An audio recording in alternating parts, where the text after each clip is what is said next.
और खबर ग्वालियर से, जहां बांग्लादेशी रोहिंग्या पर प्रशासन सख्त है। 15 दिन के अंदर दस्तावेज जमा करना होगा। मकान मालिक और संस्थान थाने में दस्तावेज देने होंगे। किराएदारों और कर्मचारियों की जानकारी देनी होगी। दस्तावेज नहीं जमा करने पर सख्त कार्रवाई होगी।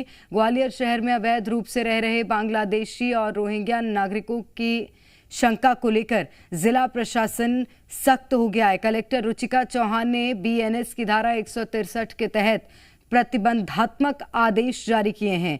इन आदेशों के तहत मकान मालिकों और संस्थानों को अपने किराएदारों और कर्मचारियों की जानकारी संबंधित थाने में 15 दिन के अंदर दस्तावेज के साथ जमा करने होंगे। अगर ऐसा नहीं किया जाता है तो उनके खिलाफ कड़ी कार्रवाई की जाएगी।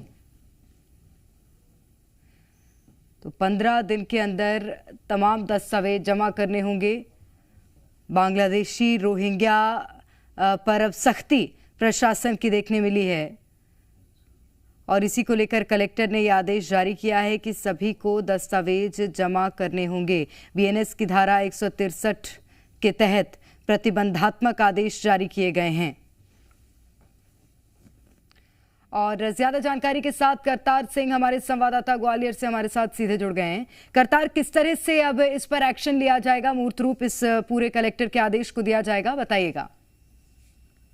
देखिए, जिस तरीके से सरकार सख्त हुई है, सरकार का सख्त आदेश है कि जिस तरीके से बांग्लादेशी रोहिंग्या यहाँ आकर रह रहे हैं, निवास कर रहे हैं, उसको लेकर ग्वालियर कलेक्टर द्वारा बीएनएस की धारा 163 के तहत प्रतिबंधात्मक आदेश जारी किया है, जिसमें साफ कहा गया है जितने भी मकान मालिक है 15 दिन के अंदर उनको पूरी जानकारी देनी होगी कि उनके जो किराएदार हैं, जो रह रहे हैं, कहाँ से आए हैं, क्या उनका डिटेल्स है, क्या उनकी जाति है, तमाम तरह के दस्तावेज उनको सबमिट करने होंगे। अगर इस तरीके की कार्रवाई में जो मकान मालिक है वो कोताही बरतेंगे तो उनके खिलाफ सख्त कार्रवाई है वो की जाएगी। अब से कुछ दिनों पहले 8 बांग्लादेशी रोहिंग्या यहाँ ग्वालियर में मिले थे, जिन पर कार्रवाई की गई थी और उन्हें यहाँ से निर्वासन की कार्रवाई है वो की गई थी। लगातार ऐसी शिकायतें मिल रही है ग्वालियर और इस इलाके में जो बांग्लादेशी रोहिंग्या है वो यहाँ निवास कर रहे हैं और तमाम घटनाओं को, वारदातों को अंजाम देकर यहाँ से फरार हो जाती है। प्रशासन सख्त होता हुआ दिखाई दे रहा है कि आखिरकार जो भी बांग्लादेशी रोहिंग्या यहाँ होंगे उनकी जानकारी यहाँ होनी चाहिए और अगर जानकारी कोई नहीं देता तो उनके खिलाफ सख्त कार्रवाई की भी बात कही गई है। प्रेरणा, बिल्कुल, बहुत शुक्रिया आपका करतार तमाम जानकारी के लिए।